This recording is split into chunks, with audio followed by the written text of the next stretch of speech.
Перед началом просмотра обязательно поставьте лайк и оставьте свой комментарий. Они нам очень важны. Население. Как сообщают сразу несколько корреспондентов Азатлыка в Туркменистане, прививка является обязательной, вакцинируют целыми семьями. За отказ – расписка об ознакомлении с уголовной ответственностью. По словам врачей, вакцинируют от сезонного гриппа. Сейчас прививают молодых и людей с большим фактором риска, много контактирующих, а также беременных. При этом специально указывают, что прививка является обязательной. Если человек отказывается, то его заставляют написать расписку, что он ознакомлен с уголовным преследованием в соответствии с новым законодательством в случае болезни и заражения других граждан.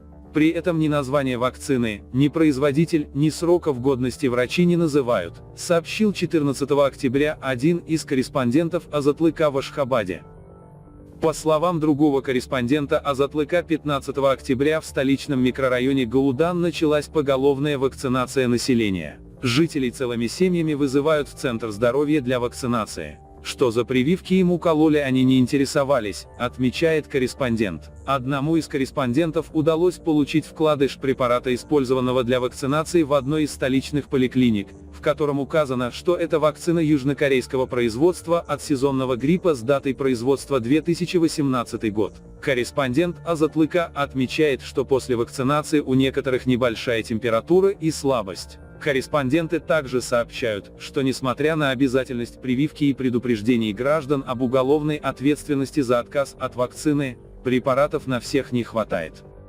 Произошел курьезный случай. Пришли вызванные звонком из поликлиники люди на вакцинацию. Одного члена семьи укололи, другим говорят, что вакцина кончилась, ждите дополнительного звонка из поликлиники. А им посетители показывают на пачку вакцины, где были еще ампулы. А врач говорит, это для детей министра, они сейчас приедут на вакцинацию, а вы идите. Пришлось платить за отделением, чтобы уколоться, 100 манат, чтобы больше не приходить. Она вытащила еще коробку из своего кабинета, рассказал об одном из недавних случаев корреспондент Азатлыка.